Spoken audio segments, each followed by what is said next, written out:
صحیح بخاری حدیث نمبر 76 میں یعنی ابن عباس ایک مرتبہ گدھی پر سوار ہو کر چلا۔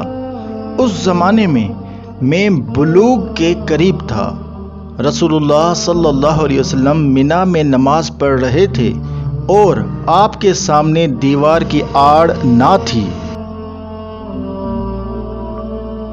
تو میں بعض صفوں کے سامنے سے گزرا اور گدھی کو چھوڑ دیا، وہ چرنے لگی، جبکہ میں صف میں شامل ہو گیا، مگر کسی نے مجھے اس بات پر ٹوکا نہیں۔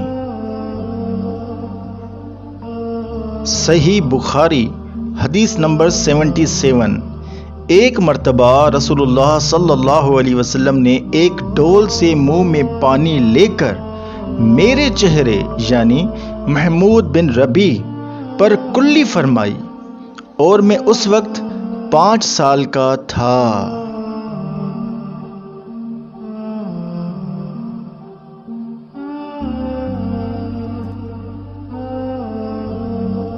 صحیح بخاری حدیث نمبر 78 وہ اور حر بن قیس بن حصن فزاری موسیٰ علیہ السلام کے ساتھی کے بارے میں جھگڑے۔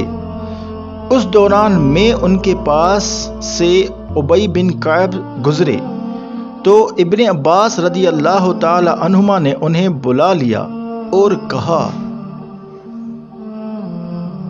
کہ میں اور میرے یہ ساتھی موسیٰ علیہ السلام کے ساتھی کے بارے میں بحث کر رہے ہیں، جس سے ملنے کی موسیٰ علیہ السلام نے اللہ سے دعا کی تھی۔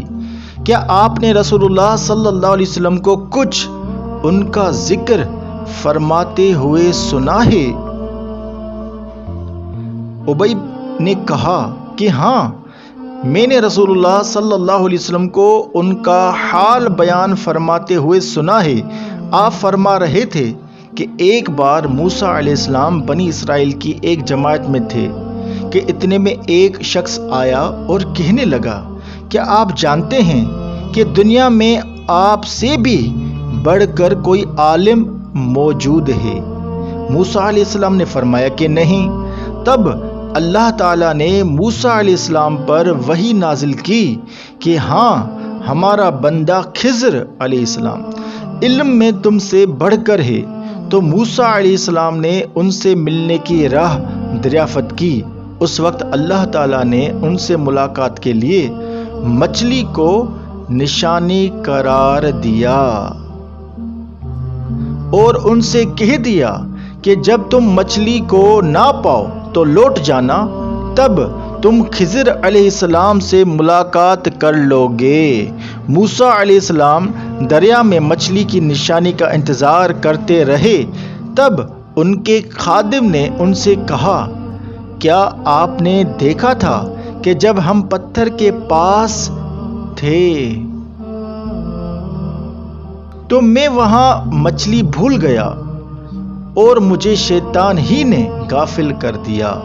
موسیٰ علیہ السلام نے کہا، ہم اسی مقام کے تو متلاشی تھے۔ تب وہ اپنے قدموں کے نشانوں پر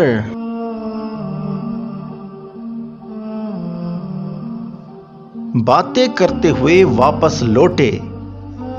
وہاں خضر علیہ السلام کو انہوں نے پایا۔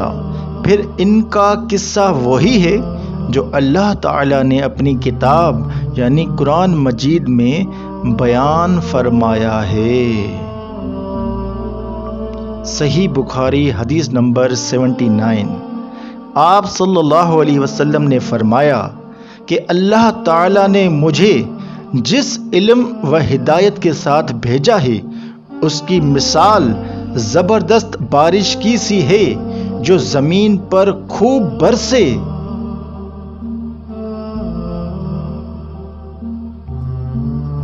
بعض زمین جو صاف ہوتی ہے وہ پانی کو پی لیتی ہے اور بہت بہت سبزہ اور گھاس اگاتی ہے، اور بعض زمین جو سخت ہوتی ہے وہ پانی کو روک لیتی ہے۔ اس سے اللہ تعالیٰ لوگوں کو فائدہ پہنچاتا ہے، وہ اس سے سیراب ہوتے ہیں اور سیراب کرتے ہیں۔ کچھ زمین کے بعض خطوں پر پانی پڑتا ہے جو بالکل چٹیل میدان ہوتے ہیں، نہ پانی روکتے ہیں اور نہ ہی سبزہ اگاتے ہیں، تو یہ اس شخص کی مثال ہے جو دین میں سمجھ پیدا کرے اور نفع دے اس کو وہ چیز جس کے ساتھ میں مبعوث کیا گیا ہوں۔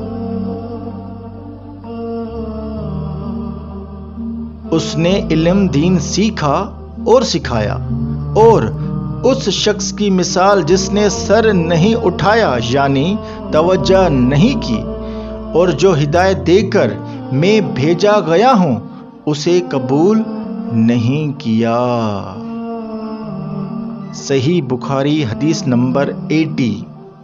رسول اللہ صلی اللہ علیہ وسلم نے فرمایا، علامات قیامت میں سے یہ ہے کہ دینی علم اٹھ جائے گا اور جہل ہی جہل ظاہر ہو جائے گا، اور اعلانیہ شراب پی جائے گی اور زنا پھیل جائے گا۔